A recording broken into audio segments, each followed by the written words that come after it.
Thank you, Allah, for blessing us with life, blessing us with Islam, blessing us with Iman. Thank you, Allah, for blessing us with life, blessing us with Islam, blessing us with Iman. Thank you, Allah, for blessing us with Muhammad Rasulullah.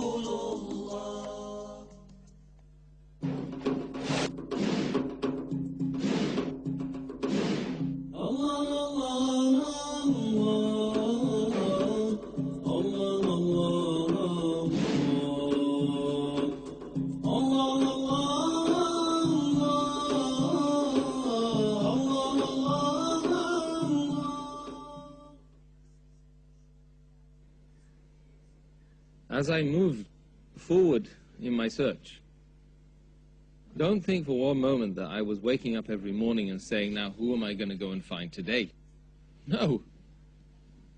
But the world is a place, and it was a place then, particularly then, where people would grab me every now and again and try to pull me back into the dunya and just let the desires explore. You see? So come here, have this drink, have this, have that. It's great. You don't need all that rubbish. And there was a guy all this time, I'd spend some time with him at the weekends. You know, for 8 years I was with him.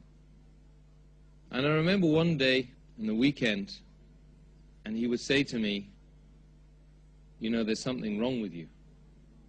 There really is. What's wrong with you? Why are you so concerned about things? You're almost mad. And he suggested that even he would get me a doctor. You see? Because I was striving against the norms in society. And that time I went through a lot. I was reading a lot, and I started to drink because I just wanted to just relax and just take all the pain away of the world. And there were days then when I would look outside and see the light and then just want to turn the light off, you see? And I would look out and outside and just say to myself, hey, I don't need this dunya. I don't need this world, you know? There's no purpose to it, so why am I bothering? There were times when I spent days and days and days on my own, didn't talk to anyone. And there were times when I used to look out of the window in the night and just search for the truth in the skies. I used to look at the stars, and I started reading about astronomy. I would look at the sun and the moon. I would read about these heavenly bodies. And I would say, look at the enormity of this world, this universe. The nearest star being, 4 light years away. 186 meters per second, light traveling from my eye to that star. At that speed for 4 years before I'd even get to the nearest star. And I said, I really was frightened. I was so petrified. Because I didn't know why, and I was looking at these amazing things going on around me. There was one day that I decided, I'm going to walk into the church across the road. I said, the church, they must have the answer in the church. I went in there, and he wasn't ready to see me, but he told me, book an appointment to see me. You see? So we booked the appointment to see the person who's going to tell you why you're here. Like a doctor is going to give you the medicine. The day after, I came in his office. The first thing I noticed, he was too busy to talk to me. Shuffling books around, papers around, answering the phone. He said, no, what can I do for you? So at that point I said, look, I'm going to tell you that. And I poured my heart out to this man, a stranger.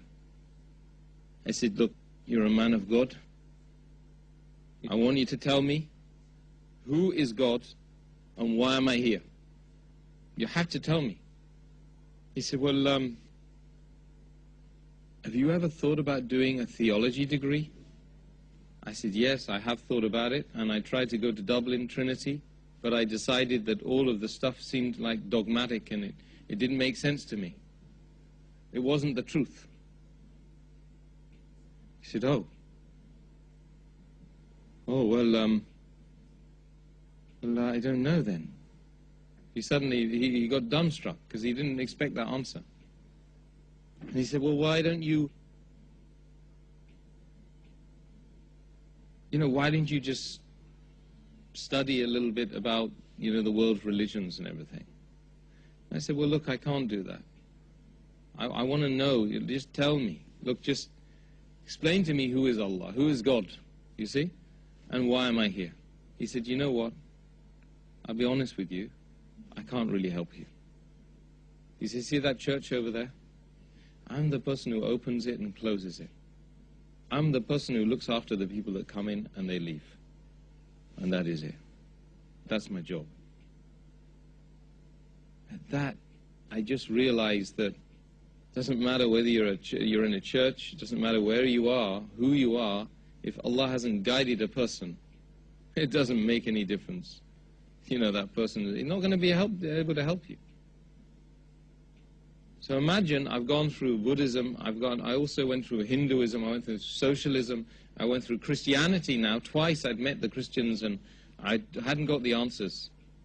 I'd gone through, Tai Chi, I was doing Tai Chi and martial art, meditation, and I'd tried veganism as well. Vegetarianism and veganism. It didn't give me the answer. None of them gave me the answer. At one point I got into science, and I started studying science and astronomy, and that just confused me, because what I realized is science is just about attaching labels to things which are obvious. But there's no explanation. And that really worried me, because I realized then that this 5%, they didn't have a clue. In fact, they were hiding the truth away from the rest of humanity, because they did have the truth. But they just weren't experimenting properly. They weren't asking the right questions like, why am I here? Where am I going to go after this? These are the important questions. The perennial questions that every human being needs to pose to himself and to others around him. So then, Ramadan, 15 years ago now, in the university, I didn't know it was Ramadan. I had this girlfriend, and we weren't, for obvious reasons, we won't identify the person. But she happened to be a Muslim. But I didn't know that at the time. I didn't even focus on the Muslim bit, because it wasn't important for anyone. Malaysian. And as it happened, one day she came to me and she said, look, this coming month, please don't come here. And I had struggled to make relations with this girl because I thought it would help me spiritually, emotionally, etc. And then she turns up and says, don't come here for the next month. So I said to her, simply, I said, either your religion doesn't make any sense, because she told me then, of course, it was religion and it was Ramadan, or you're not following your religion properly. She became angry. She said, don't you cuss my religion. Don't you dare do that. Became angry. So I moved off, I pulled off, and straight away the next day, I went straight to the Islamic Society in the university and said, you've got to tell me about Islam. There's this girl, and I love her, and I want to find out about it, so maybe we can patch things up. So they said to me, they said, brother, hey, you have to leave that girl alone. The first thing is, don't go with that girl. I said, well, that's not really very fair, because I love that girl. What's wrong with her? No, because she's not supposed to do these things, you see. So they gave me some books. Started reading loads and loads of books about Islam. I'd go back to her, and I'd explain to her, I've read this stuff, and by the way, do you know you're not supposed to do this and this? Why didn't you tell me these things? I would have respected you. I wouldn't have done those things. it's only for religious people and stuff like that, to come back with the answers. So I said, well, look, at the end of the day, you know, why don't we just get married? We can sort this out, you know. At that time, I hadn't read that, of course, you have to be a Muslim to marry you know, a Muslim girl. So she put me off, and she became very angry with me, because, you know, she saw that I was getting close to this thing which was going to maybe ruin things, you know. That, of course, you have to be a Muslim to marry you know, a Muslim girl. So she put me off, and she became very angry with me, because, you know, she saw that I was getting close to this thing which was going to maybe ruin things, you know. So, shwaya ba shwaya, little bit by bit, reading and reading and reading, I started to look at the world outside with new glasses on. It's like somebody had put a pair of glasses on. Suddenly I could see things in focus, you know. I could see the foreground and I could see the background. Whereas before, things were a bit cloudy and hazy. And the more I studied to fast in the month of Ramadan. I started to fast. And sometimes I would go to the masjid, the small masala, and I would just join their prayers. I didn't even know what I was saying. I was just doing the motions. And after some time, this occasion happened that I was with some people one night, and I had been continually fasting and reading and making dhikr and asking Allah for help. She was getting further and further away from me. And my objective was to get closer to her, read the books and do the fasting, so I get closer to her.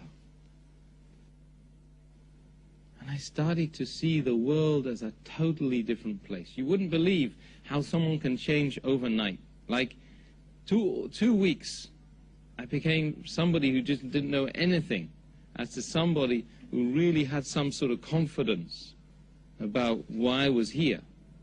But it wasn't written on me yet. It wasn't part of Yusuf. It wasn't part of Tim. I was in London, and I was with these guys that I used to know back in the days.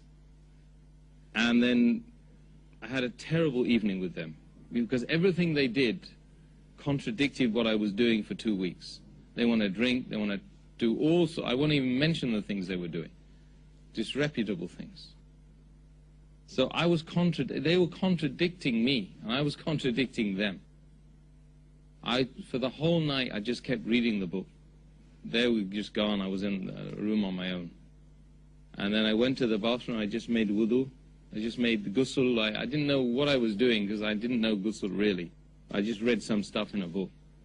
And I became totally and utterly focused on Islam has to be the right way.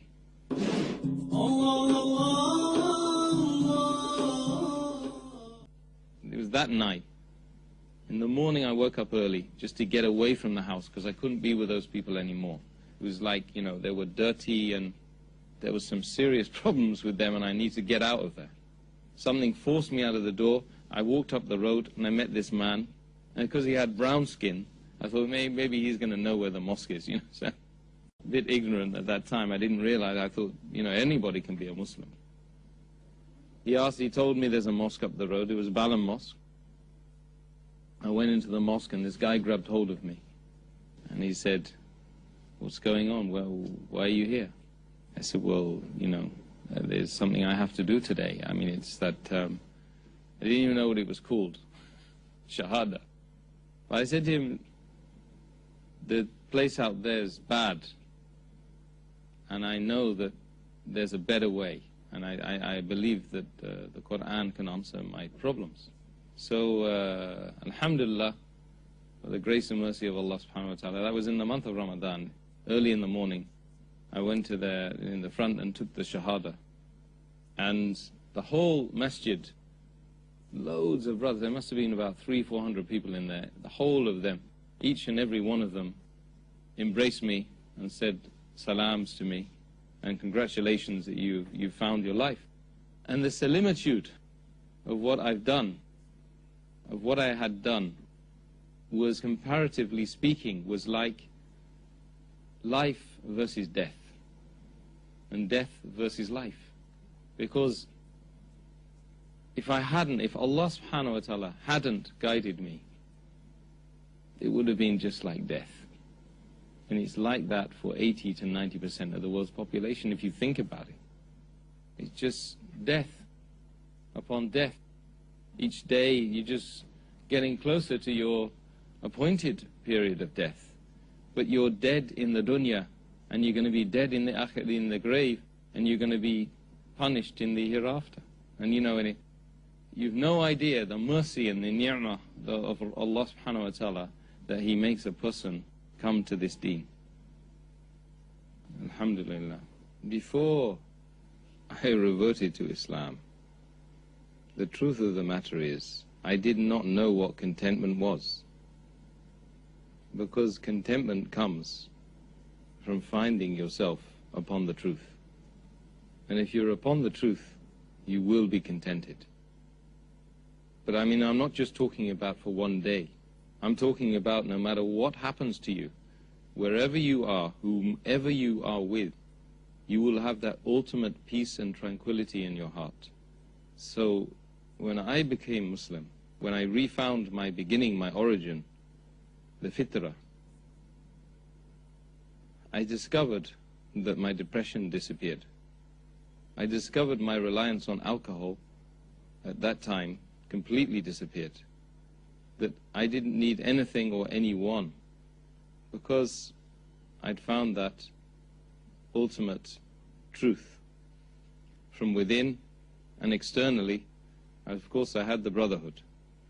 Myself and my wife, basically we arranged the marriage ourselves, because when you revert to Islam, there's a lot of people who are not really practicing Islam. They're practicing what their forefathers were practicing, which is their culture. And it's not much to do with Islam. Because if a person, as you know, one of the conditions of sadaqah, one of the groups of people that it is paid to, is it's paid to the reverts. It's paid to the converts or the reverts, whichever phrase you prefer. And this is why. Because Allah subhanahu wa ta'ala, in His infinite wisdom and mercy, He recognizes the need to support those people who are in the most needy categories. And the needy categories, one of them is, when you come into the path of Allah, you need as much support as you can. Why? Because the shaitan is attacking you left, right and center. Is now trying to knock you off the path. And he uses some of the Muslims, some of the non-Muslims, all of the enemies of Allah. They come and they start attacking you. He uses the family. Sometimes he even uses your own family. The first 2-3 years of marriage were tough. And we tried to practice the deen. We tried to pray a little bit. My wife tried to put the hijab on a bit. And we grew organically as Muslims. Because you have to remember, of course, the Quran was revealed over 23 years. It didn't just come overnight and everybody just sat on it and just said, hey, we believe in it and we're going to do. Likewise, when people come into the deen, we all need to realize that they need supporting, they need to be goaded correctly, you need to use wisdom with them, you need to use fair preaching with them, and you need to treat them like babies. They're small babies. That's what they are. I'm actually only 15 years old, The rest of my life was about struggling, just struggling and getting through and getting by. So the family, alhamdulillah, and the family affairs were very good, alhamdulillah, after a time, after 2-3 years. And then when kids started coming, that gave me also an added purpose, alhamdulillah. My father, I hadn't seen him for a long time, and before I reverted to Islam, I had an address in Ireland. He was Irish, and just Whitefields Farm in Mount Rath, that's where it was. So I hitchhiked one day to go and find him, because I thought that if I found my father, it would help me to somehow know who I was and what I was doing here. So I hitchhiked all the way. I got to the place. It took me ages to find the place, because it was a very incomplete address, no postcode. And I found my uncle and my extended family there. And then, you know, I stayed with them for 2 weeks. However, my father was living in Reading, just around the corner from me, basically, so the whole journey, I had to come all the way back to go and find him. And eventually I found him. And unfortunately, he was an alcoholic. Basically, I mean, he just lived digging the roads and building houses and then getting drunk in the night. And that was his whole life. When I embraced Islam, he just thought it was a bit of a joke. He didn't really even know what was going on. My mother, initially, as did my mother's family, they considered that it was just a passing phase. They said, well, look, we saw you as a Buddhist. We saw you talking about Christianity. We saw you talking about Tolstoy and veganism and vegetarianism. This is just another phase. Good. It's all very healthy. We really like it. 3 years after I became Muslim, I married my wife. Alhamdulillah. They started to see this wasn't so much of a phase. Firstly, it had lasted 3 years. Secondly, I was married to a woman who was Moroccan, and alhamdulillah, she wanted to practice the deen of Allah well. And thirdly, I started to turn down invitations which were about alcohol and partying and dancing and stuff like that. I said, I don't have any interest in those things. I don't need those things. When it got to that stage, they became a little bit suspicious. Then one day, I was invited to give a lecture in Trafalgar Square. Now, I didn't know this at the time, but the BBC were there filming it all. And when I gave my talk, I just became emotional and started putting my fist in the air and saying Allahu Akbar and crazy stuff that you don't do really in front of the BBC. As it happened, the BBC filmed me and showed me on the 6 o'clock and the 9 o'clock news. So then when I got home, I had got this mad rush of phone calls from my family saying, Tim, what's wrong? What's happened to you? So in actual fact,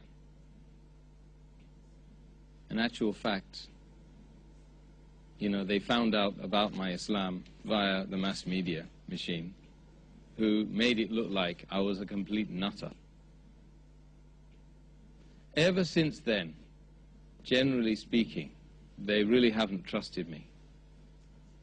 There's a message here, you know, it's about, you know, the media and the way we use the media. And I believe that, that they know that it's changed my life for the best. For instance, I'm the only member of my extended family, as far as I know now, stable. I don't go around beating my kids and beating my wife or running off with other women, or my wife doesn't run off with other men. And it's normal and it's healthy. And they've seen it. And even my sister, we interviewed her the other day for another channel, and because we were doing the same sort of thing, we found that, you know, she was saying, it's brilliant. What's happened to him is absolutely brilliant. And after the interview, she even said to me,